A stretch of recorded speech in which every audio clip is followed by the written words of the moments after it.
founding master asked, "Who among you has discovered a scripture that can be read over and over again without end?"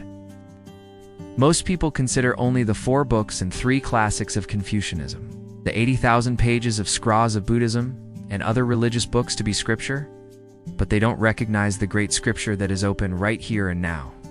How regrettable it is. If people look at this world in the right spirit, there will be nothing in it that is not scripture. When you open your eyes, you will be seeing scripture. When you listen, you will be hearing scripture. When you speak, you will be reciting scripture. When you act, you will be applying scripture. Anytime and anywhere, the scripture will unfold without end. Generally speaking, what we call scripture explains the 2 aspects of human affairs and universal principles. Human affairs are to be analyzed in terms of right and wrong, benefit and harm. Universal principles in terms of great and small, being and non-being.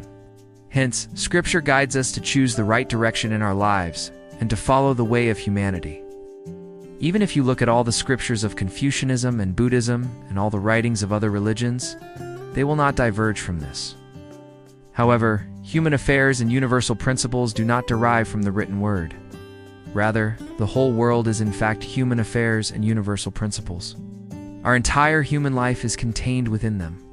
We are born, live, die, and then are reborn again within human affairs and universal principles.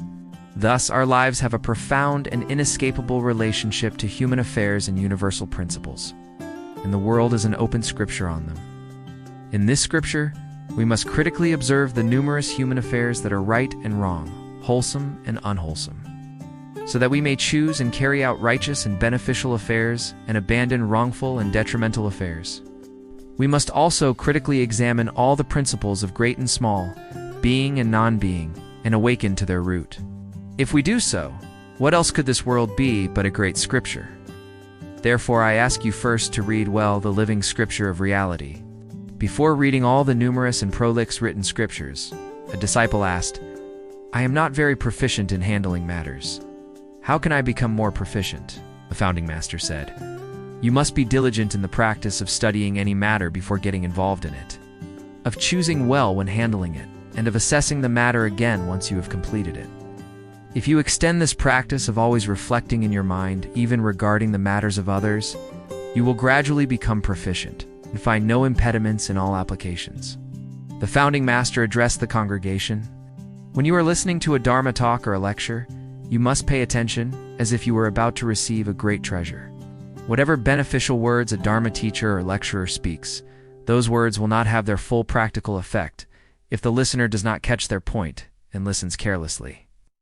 Thus, if you listen carefully with sound spirit to whatever words you hear, assessing what you hear against your own practice and sensory conditions, then you will gain much, and at the same time it will naturally enable you to reflect upon your actual situation. The merit of regular Dharma meetings will consequently become all the more apparent. While the founding master was staying at Pongnay Hermitage, he pointed at a lamplight and asked, "Why does that lamplight illuminate all directions except directly underneath it?" Kim Nam Shon replied, "This is exactly how I am. I have been the great master's direct attendant for several years already. But what I know and can do is inferior to that of my Dharma brothers who come from afar occasionally to visit you." The founding master smiled and asked Song Q the same question. Song Q replied, "The light of that lamp shines upward, illuminating the far distance. But the lampstand which is right below makes everything underneath dim."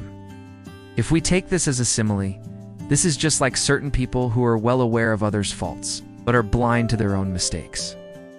The reason is because, when they look at other people, there is nothing blocking their view, God. So they can directly look upon the strengths and weaknesses, and good or bad points. But when they look at themselves, the shadow of the sign of I covers the light of wisdom, preventing them from recognizing their own right and wrong conduct. The founding master asked, "What then can imperfect persons do, so that they illuminate everything without distinguishing self and others?" Song Q replied, "If one is not attached to joy, anger, sorrow, or pleasure, and eliminates all signs from the mind, then one's understanding will be free from self and others." The founding master said, "You are right." The founding master said, "If you wish to become a well-rounded person and attain wide knowledge and vision, You absolutely must not cling to a single point of view.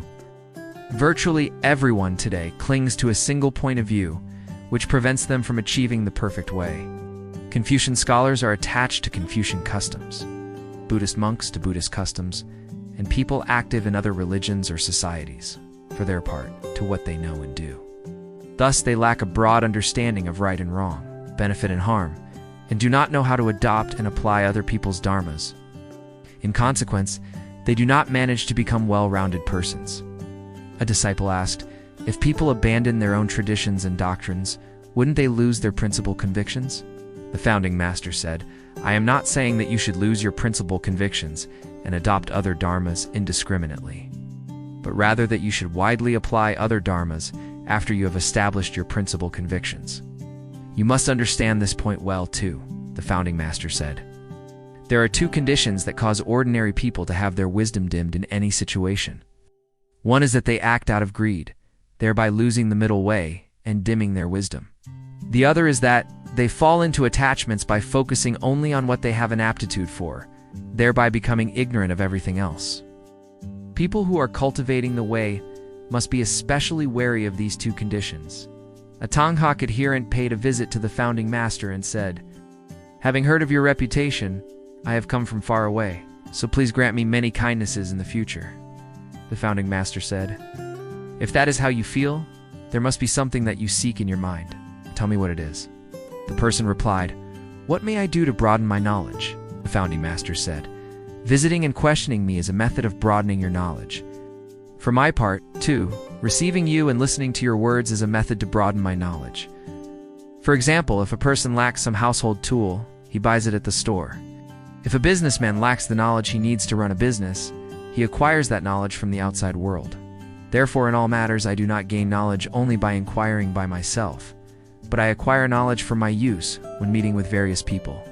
When I talk with you, I gain knowledge of Tanghak, and when I talk with adherents of other religions, I gain knowledge of those religions. The founding master said, human nature is originally neither wholesome nor unwholesome, but good or bad character comes into existence in accordance with one's habits. Habits are formed as one's initial thought responds repeatedly to various causes and conditions around oneself. For example, when you have the aspiration to train and first come to this practice site, meet teachers and colleagues, and observe the Dharma and regulations, initially everything is awkward and ill-suited to you, and adjusting to it is difficult. However, if your aspiration does not change and you persevere for a long time, gradually your mind and conduct will mature, till finally they will become naturally balanced without your having to work at it. This is what I mean by a habit, this wise. The principle of habits forming in accordance with causes and conditions is the same whether they are good or bad habits. But it is difficult to become habituated to good things and easy to become habituated to bad. Even when you are practicing to develop good habits, if you let your guard down even a little, you will fall into bad sensory conditions without even realizing it, and end up with a result exactly the opposite of your initial goal. You must always be very cautious about this if you want to develop good character, the founding master said. While teaching many male and female students, I have observed that men, for the most part, are more generous, but more careless. So that lack of reliability becomes a serious fault. Women generally are more scrupulous but rigid, so that lack of flexibility becomes their serious fault. In order to cultivate perfect character, men, while remaining generous, should work at making their inner mind firm and sincere. And women, while remaining scrupulous, should work at developing an inner mind that is well-rounded and magnanimous. The founding master said to a disciple who ate too fast and talked too much, eating a meal or speaking a single word is also practice. If one eats too fast or too much, one is likely to become ill. And if one says things that are unnecessary or that deviate from the right way, then misfortune will readily occur. How, then, can one become careless by considering eating a meal or speaking a word to be trivial acts? Thus, a practitioner must see every situation as an opportunity to practice, and take pleasure in always responding appropriately. You too must set your heart upon this practice, Muncheng Yu asked. Facing sensory conditions, what broad standards should we apply in making our choice in action? The founding master said, there are 3 thoughts you should adopt as such standards. First, think about your original vow. Second, think about the original intent of your teacher's instructions. Third, consider the given circumstances and think about whether you are free from bias. By taking up these three broad standards, your practice will never be obscured, and all your responses will naturally be balanced. While climbing with Yi Champun over a steep mountain pass behind Shenyun Hermitage, the founding master said, "Climbing a steep pass naturally enhances my practice in one-pointedness of mind. Consequently, you rarely stumble on a steep trail, but are actually more prone to stumble on a level trail. So, too, you are more prone to make mistakes on an easy task than a difficult one. A practitioner who maintains consistent standards on either steep or level trails, or on easy or difficult tasks, will achieve the single practice Samdi, the founding master said. Have you ever seen heavenly beings? Heavenly beings do not reside in some distant heavenly realm. The infants over there are heavenly beings since they don't have one iota of selfishness in their minds. They receive heaven's endowment through their mothers. But as their self-consciousness begins gradually to grow, their endowment from heaven also gradually comes to an end. People cultivating the way without selfish thoughts will receive immeasurable endowments from heaven. But as soon as they begin to have selfish thoughts, the path to heaven's endowments will also be blocked."